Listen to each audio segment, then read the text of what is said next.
कुलदेवी ने माते होनी कुंवर माते। अब कुलदेवी ने थोन माते हो तो एक तो बात ने लक्ष्य करने बटू जानो पड़ेगा। एक बात हैं घना आया है संग्रह विवाह पितारे को अपने मेमो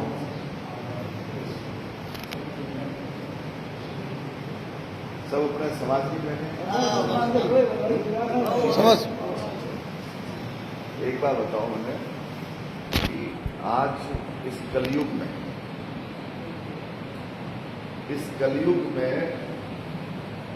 पिछले 10 से 15 साल 20 सालों में आपने देखा होगा कि समाज हर तरफ बढ़ रहा है, इसमें कोई दो राय नहीं। इन संतों के आशीर्वाद से बीच में निर्मल दास जी बाबू जी थोड़ा सा कोई विषय हुआ, लेकिन अब वापस किसी राष्ट्रीय मुद्दे को लेकर नहीं, क्योंकि आखिर ऑक्सीजन सही करे भले जटे ओको जगह घर। आज अपने ऊपर इतनी संतों की मेहरबानी है। जगदीश जी, इसमें कई बार मैं कहता हूं कि ब्रह्मधाम आशोत्रा का जब विचार आता है ना, कि शरीर के रोंगटे खड़े होते हैं। वो जो प्राण प्रतिष्ठा का जो पल अपन याद करते हैं ना, शरीर का एक रोंगटा खड़ा होता है। कि ऐसे संत हमारे समाज में हुए हैं। जिस संत ने मृत्यु आएगी यह काम करने के बाद मुझे शरीर छोड़ना है, ये बात तय है, और उसके बाद में भी उस संत ने सिर्फ सारे समाज, हिंदू समाज के कल्याण के लिए इस पीढ़े को उठाया कि मैं इस धरती का कल्याण करना चाहता हूं। और उन्होंने इस मीडिया को उठाया। आप है जॉन है, एक घर नहीं, हजारों घरों से 11 रुपए लिए होंगे, 21 रुपए लिए होंगे, 100 रुपए लिए होंगे, लाखों रुपए लिए होंगे, लेकिन हर परिवार का उसमें अंशदान लगा। और बाबू जी ने ब्रह्मा जी मंदिर का बीड़ा उठा के प्राण प्रतिष्ठा की। सबसे बड़ी बात है, प्रसाद लेना था वहां, मतलब 1984 की बात है ये। 1 लाख लोग बैठे थे, लगभग लाखों लोग बैठे थे। एक आवाज है कि बाबू जी समय आ गया, आप लोगों को प्रसाद लेना है। बाबू जी को एकदम ध्यान में प्रसाद लेना है, प्राणों को रोका आधा घंटा, अपने प्राणों को रोका आधा घंटा, रोका प्राणों को। अब एक बात बताओ, इस कलयुग में ऐसे संत है जिस संत के समाज से आप लोग, और प्राणों को रोकने के बाद एक आवाज आई कि भाई प्रसाद दे लिया क्या? हाँ गुरु महाराज प्रसाद दे लिया। दूसरे ही सेकंड में उन्होंने अपने प्राणों को छोड़ दिया कि सबका राम राम करके अपने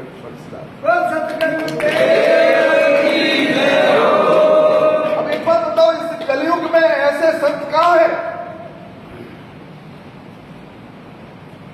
अब अपने समाज में इतने श्रेष्ठ संत होने के बाद में भी अगर समाज कहीं भटकता है, कहीं सत्य की राह से भटकता है, समाज अपने अधिकारों से भटकता है, समाज अगर किसी की बातों में आ जाए तो इससे बुरा समय नहीं।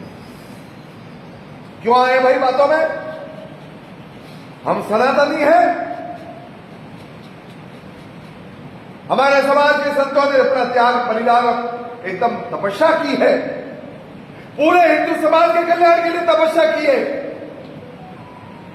तो हम क्यों भटके भाई? अगर वास्तव में इस कुलदेवी के स्थान पर बैठे हो, 1% भी, ये मेरे युवा बैठे हो, समझ लो ये चुनाव है, आएगा जाएगा। कई चुनाव आएंगे, कई जाएंगे, कई पार्टियां आएंगी, कई पार्टियां चली जाएगी। ये जो चुनाव है ना, बहुत महत्वपूर्ण चुनाव है। एक ऐसा नरेंद्र मोदी जी हीरो है जिसको दुनिया के एक नहीं 50-50 देश अभी इस चुनाव में कहीं न कहीं नीचा दिखाने के लिए कोशिश कर रहे हैं।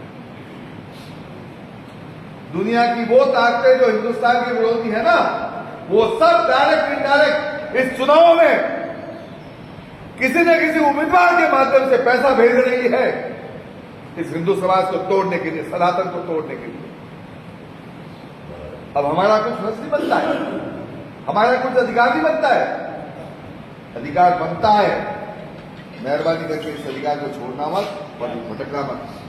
और भटक जाओगे अपना मन भी गंवा नहीं देगा। रात को आपको सपने में लगेगा कि मैं मेरे अधिकार से भटका हूं,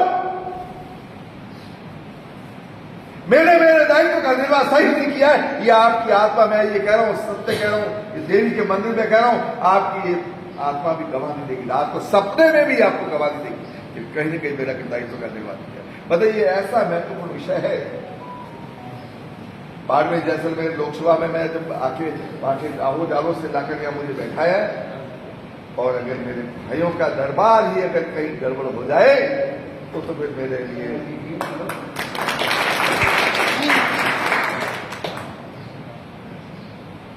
मतलब एक चीज है कि अबे इज्जत आपने मारी भी ना। मैं आपके चरणों में निवेदन करने आया हूं, करबद्ध निवेदन कि कैलाश चौधरी वो विषय नहीं, विषय है नरेंद्र मोदी और इस देश का। आज एक बार बताओ, जैसे अमेरिका जेडी संसद के 50-50 बार ऊपी हुए नरेंद्र मोदी ने सैल्यूट करे अपना केड़ो। आज जब यूक्रेन और वो रशिया के युद्ध में अगर अपना भी बेटा वहां पे पढ़ रहा होता, इंजीनियरिंग कर रहा होता, जब वो तिरंगे को लेकर बड़े स्वाभिमान के साथ हिंदुस्तान लौटता है तो उससे बड़ा क्या करना होता है। मतलब आज अणुबणु कर लो भाई, देखो पैसे तो कमाओगे, कमाएंगे, चले जाएंगे यार, ये जिंदगी की फूक है ना, कभी भी निकल जाएगी। लेकिन आज आने वाली पीढ़ी, अगर आपने इस बार गड़बड़ कर लिया ना, आने वाली पीढ़ी आपको क्षमा नहीं करेगी। या आने वाली पीढ़ी भी आपको कहेगी कि बहुत मेरे पूर्वजों ने गड़बड़ कर दी थी, इसके कारण आज पूरे देश को भुगतना पड़ा। भाई साहब ने बताया समाज वाला विषय, वास्तव में ये बहुत बड़ा विषय है। अब 370 में राम मंदिर, आज जिस राम मंदिर के लिए अपने भी गांवों से कार सेवक गए थे, अभी बनाएंगे कार सेवा में। आज उस राम मंदिर की प्राण प्रतिष्ठा, अपन तो भाग्यशाली है। 500 साल संघर्ष हुआ, हम तो भाग्यशाली है कि हमने तो शिलान्यास भी देखा है और मंदिर की प्राण प्रतिष्ठा के भी दर्शन किए हैं। इसके पीछे कौन है? नरेंद्र मोदी।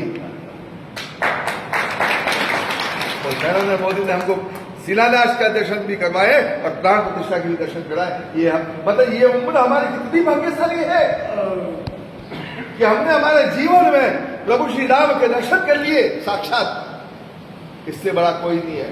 बस अब आपके सामने मेहरबानी करके ये आपका भाई, और हमेशा राजस्थान में भी जब भी मैं रहा हूं या जहां भी गया हूं, आप सभी पूरे समाज का नाम हमेशा ऊंचा ही किया है। आपने देखा मजबूती की थी, मतलब विधानसभा में भी हमने अगर कई बार भी बोले हैं ना, तो निश्चित रूप से समाज का एक एक भाई अपना सीने के बटन खोले होंगे। तो अब ये भाई आपके सामने ये फैलाने आया, भाई इज्जत बचाना, इज्जत बचाना मेरी, इसके अलावा कुछ नहीं है। मेरे युवा साथियों, कई भटकना मत, और जो भी अगर को भटकते हो उनको फोन करो।